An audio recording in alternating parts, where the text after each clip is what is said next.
Oh hey, I didn't see you there. I'm just collecting samples for my group's project. My name's Nunn, and you're watching Group 2 Science Group. Group 2, the Science Crew. So let me set up this whole experimental process for you guys. Everyone was young once, and as youngins, we like to explore. Say that pond behind Grandma's house, or that stream by Aunt Betty's. And one day during lab, our group was walking around in the stream just like this one, and picking up water and making everything really dirty. And it made me think that some parts of the stream are dirtier than others. Why is that? Evidently, there are things called biological filters, and the process of biological filtration that takes water that looks like this, murky and gross, and turns it into something a little more pretty. So if you follow me, you will see a great example of a biological filter. You see here how all the water over here is so messy from me kicking it, but also just because it's closer to the source of pollution, the commons garage. It stops here. It doesn't stop, but it stops flowing quite as much. And you can see all these twigs and leaves and branches that stop the flow of water slightly. So as the water flows through, that debris, like the soil that I just kicked up, is stopped by the leaves. But the water, the particles, are free to flow through. And as they flow down the river, they go through a bunch of these little blockages until it's clear at the end.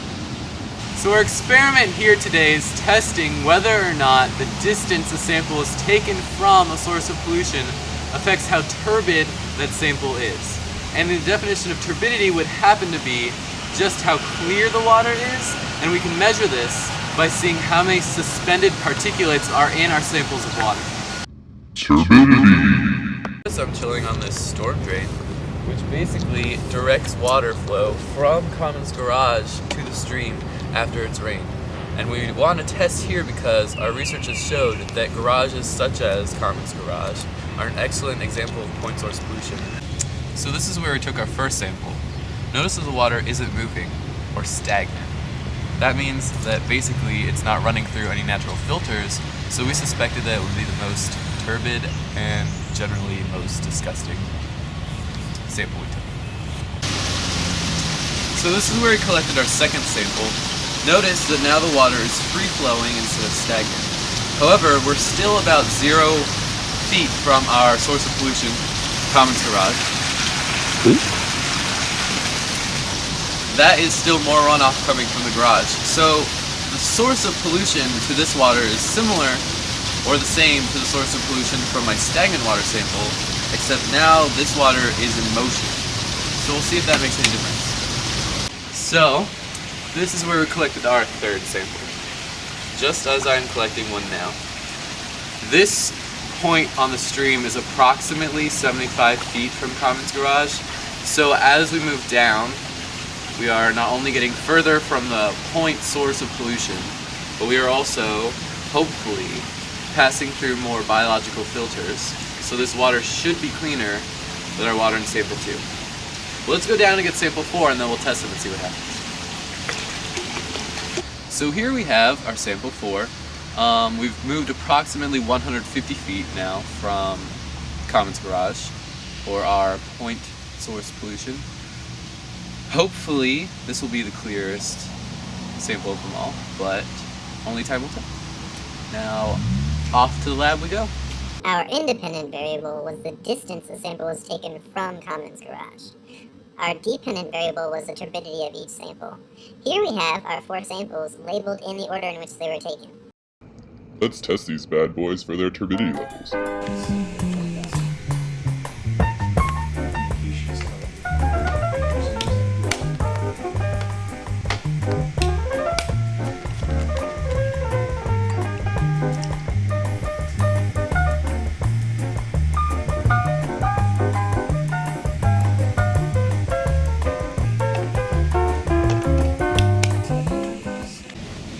Hey guys, so I was just, winding down, going over the notes I took from... What's that? It's Mailman Rodney! What's going on? Hey! Got some mail for you. No. Oh, thank you. Swag. Look at all this fan mail we got. So, I mean, I guess I should start cracking. First one comes from Michael Scott from Dunder Mifflin. Dear Jared, can you explain your results? How do you know that natural filtration has occurred? Well, instead of answering that here, let me just show you.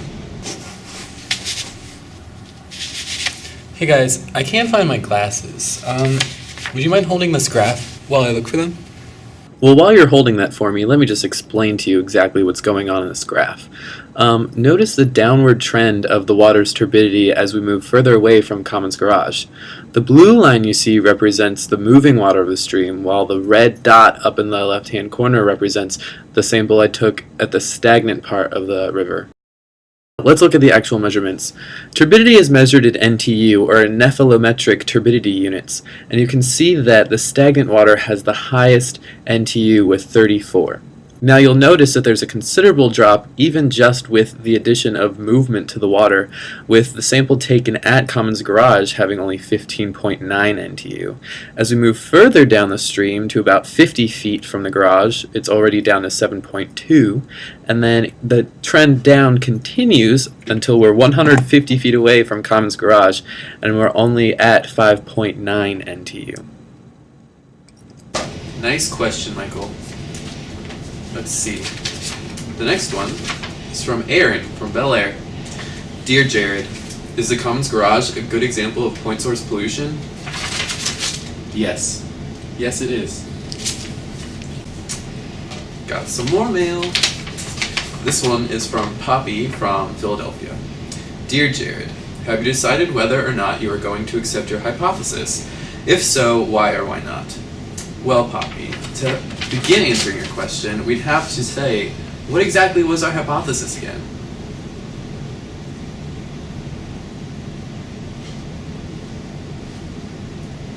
Oh yeah, that's right. And what was our prediction, you guys?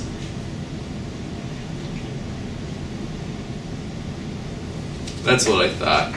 So, you know, based on our hypothesis and prediction, and looking back at our data that I just showed you, I would say that we accept our hypothesis, seeing as the sample taken furthest from Commons Garage was a sample with the least turbidity. Halfway there, guys. Almost done. This one is from Ta-Ta-Ta-licious from Los Angeles. Dear Jared, I'm so in love with you. Can you leave Group 2, the science crew, and come marry me? Well, call the number at the top of your screen, we can see what we can do for you. This letter is from Jane Lynch from iRock Little Rock. Dear Jared, is there any way that your results could be off a little? What can you do in the future to prevent this? Well, Jane Lynch, first of all, thanks for watching our show. Second of all, we did take our samples in Aquafina water bottles, so that might have skewed the results if they hadn't been cleaned enough, or if they weren't dry, that we could have, gotten a little bit of Aquafina spring water mixed with our campus water. This one is from Marsha in Alexandria. Dear Jared, this was a really interesting project. Thank you, Marsha. What advice do you have for students who want to recreate it? Well, that one's not really hard. First of all, you definitely want to pick a stream that's long enough to take at least 5 samples at considerable distances from each other, because our group definitely ran into the problem of not enough stream before and after our source of pollution, which was the garage, in case you were wondering. Also, pre-plan who's going to test which samples of water in the lab so that the time between taking the sample and testing the sample is as small as possible. Communication is key. Thanks for all the fan mail, guys. Tune in next week to watch Group 2 The Science Crew, where we're going to talk about how to best get an A in your Science of Water class. Swag!